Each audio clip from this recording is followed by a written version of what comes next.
I wonder what you would do if you had the power to dream at night any dream you wanted to dream.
I know letters are slow, but I'm sitting here on a tiny boat in a different continent during a pandemic, so I've got some time.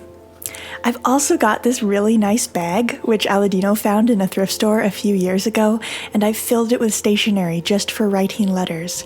You'd love it. I know that you like good stationery. Europe is actually filled with good stationery stores. I'm so excited for you to come and see. I'm so sad that you had to cancel this summer. Anyway, I know I just talked to you yesterday on the phone, so I don't have too much to update you on. We're still here, moving slowly along. I'm just grateful we're still not locked down. At the moment, cases are pretty low here, but we're still being careful. Anyway, I saw a quote yesterday when I was scrolling through Instagram, and I thought of you because we always talk about our plans for the future. The quote is apparently by Goethe, and it says, "What is not started today is never finished tomorrow." When I first saw that, I got so frustrated because all the plans I want to start feel impossible right now. Especially that big new project I told you about, the secret one. That's totally on hold until this whole mess is over. But when I thought about it more, I realized that there's another way to look at it. What is not started today is never finished tomorrow, sure, but there's so many ways to start something. Usually starting something, like moving onto a boat or planning a new adventure, starts with just learning more about it, and I know we've both had a lot more time to read and learn during this pandemic. I actually feel like I have a clearer vision for the future than I ever have, simply because I've had to sit here and think about it a lot. That's half the battle of any plan or dream, isn't it? Just knowing what you're even aiming for. Anyway, it's a silly thought, but I wanted to share it with you because it seems hopeful to me. Starting to chase a dream can be as simple as reading a new book. We're all feeling frustrated and the world is dark right now, but our dreams don't have to be on hold.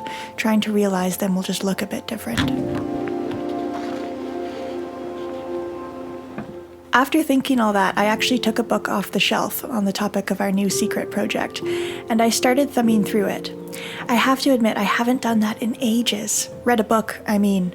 And something wild happened when I did.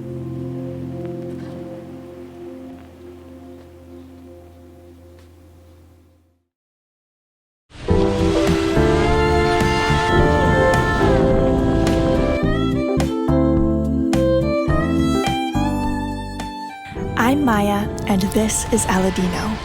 Our journey began a few years ago when this boat fell off a crane. After 4 years of rebuilding her, we named her Magic Carpet and we set sail to go around the world as slowly as possible. This season, we're sailing in the Netherlands. Join us as we explore the history and strange natural beauty of this seafaring nation. From the canals of Amsterdam to the pastoral islands of the Waddenzee, welcome to Magic Carpet in the Netherlands. New episode every Friday.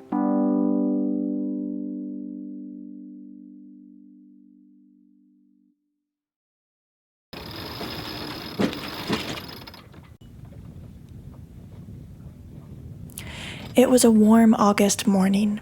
We pulled up anchor near the island of Marken and made the very short sail over to the harbor of Monnikendam.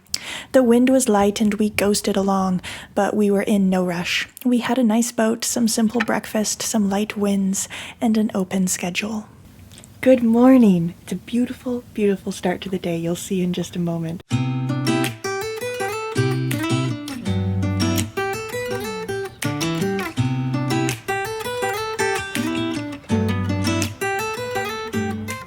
Now we're being doubly efficient, you see? I'm having coffee and we're moving. We were barely moving, but we were content with where we were, which actually describes most of this year for us.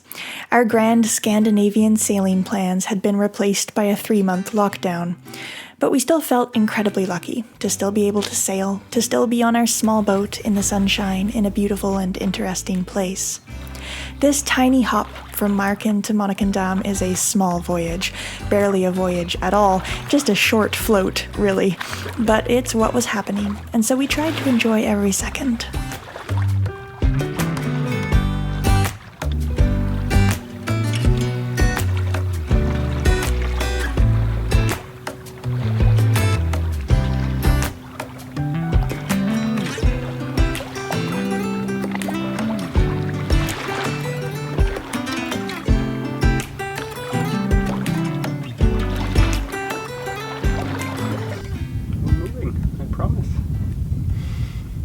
Amidst all the lockdowns and uncertainty that 2020 brought, it has forced me and everyone to slow down.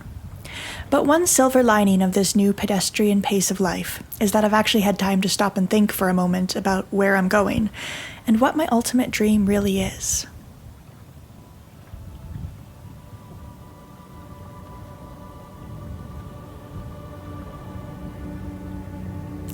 My dream to be a sailor started with books.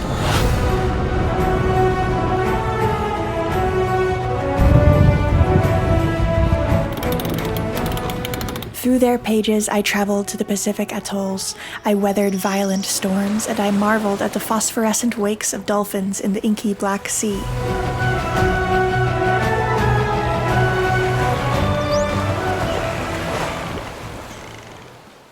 Amongst all those stories, my own dream began to take shape. I would be a sailor, and along the way, I would tell stories about sailing. After many years of holding fast to that dream, it came true. But to be honest, when it did, I stopped reading those sailing books. It happened gradually, not for any real reason. I just became busy living life instead of reading about it. And I began to forget just how essential those books were to the reality I had dreamed into existence.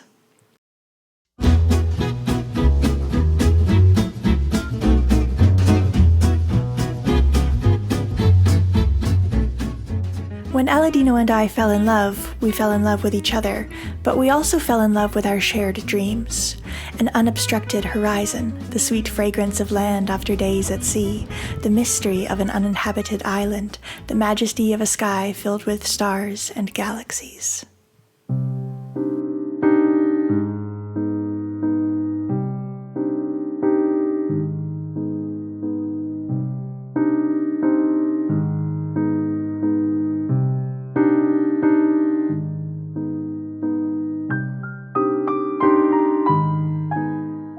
We had both read books about sailing, and we both felt their magic.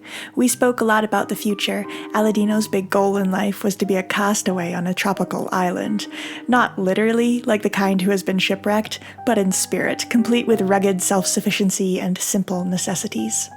My goal was simply to live my life as if it were a story worth telling.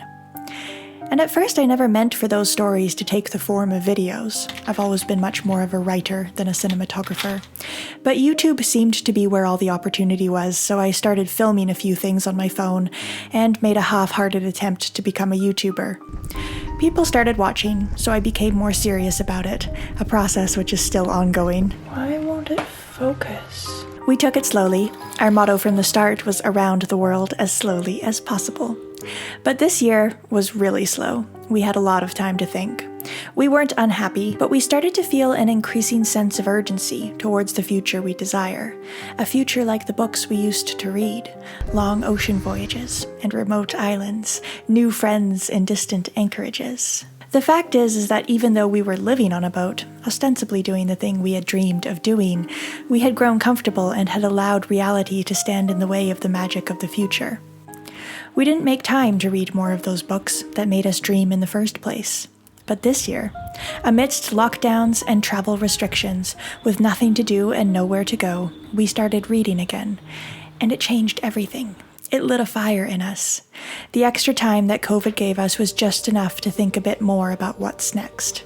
Lounging in the shade, turning the pages of a beautiful story, we started to dream about the future again.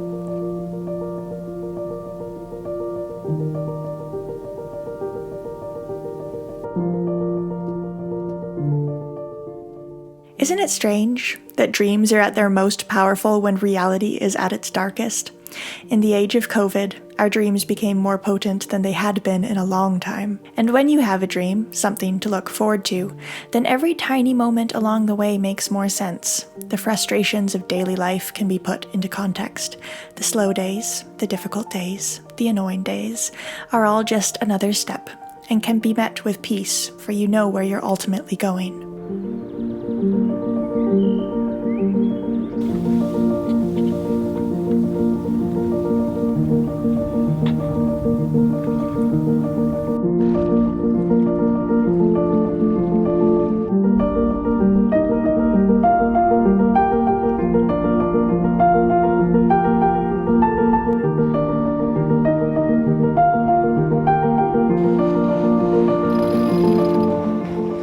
Good morning. Do you also speak English?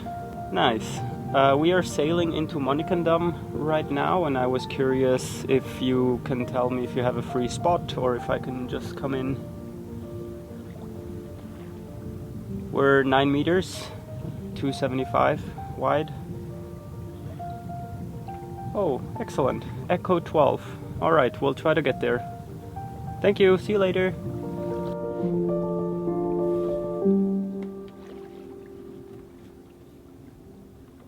Do we know what side we're docking on? No idea. Okay. Echo 12. We have to find it.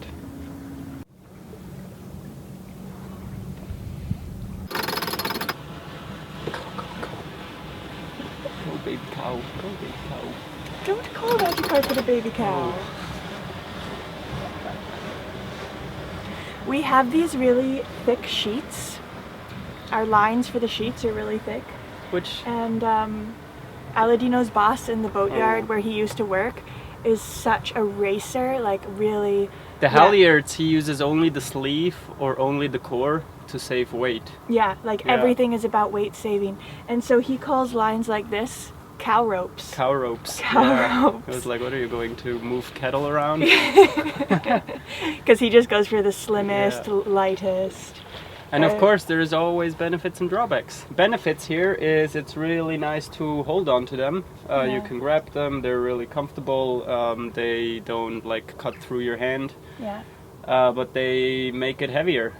Yeah, but for a boat like this, it's exactly. But for a matter. Cruiser, I think the definition of cruiser is that you don't care about weight. No, that you what's the word? That you sacrifice speed for comfort. Yeah, totally. Yeah, and that's exactly the example. This is more comfortable. Yeah.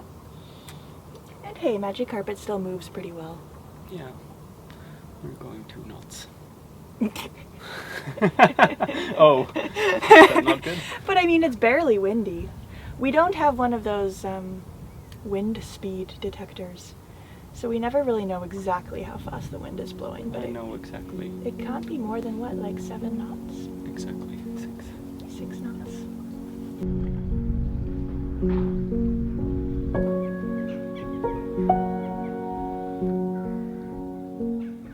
know that you're good at reading, so perhaps this is old news to you, but for me, the moment I picked up a book again and lost myself in the story, I felt myself dreaming again, like we used to when we were kids. So, Aladino and I have laid the foundation for the next steps towards that dream. You already know what I'm talking about. But in broad terms, the dream is just to go farther and find more magic. We want to find flying fish on the deck, to get lost in dense jungles, to rub sand from the Sahara and salt from the Pacific and ice from the Arctic off our port lights. It's time to go farther, soon. I guess if COVID has taught me one thing, it's that no matter the present, the most important thing is to always have a dream to look forward to. A dream isn't just something that's lost to the future either. A dream is an integral part of the present. That's why I'm not as restless anymore this year as I was at the start, because I can see now how to keep working towards the future I want. Every day it can just mean picking that book up off my shelf, or making a list in my journal about all the things I need to do to make that dream a bit more of a reality. How surprising that our dreams in the age of COVID have become more defined than ever. Alright, anyway, thanks for being the sort of person I can talk about this with. Since we were kids, I've always appreciated how our ideas about the future were different but equally potent. I can't wait to talk to you more, but this is turning into a long letter now, and I only wanted to use one sheet of paper because otherwise my paper and envelope ratio will be thrown off. I know you get that. I'll talk to you soon, probably before this letter even reaches you.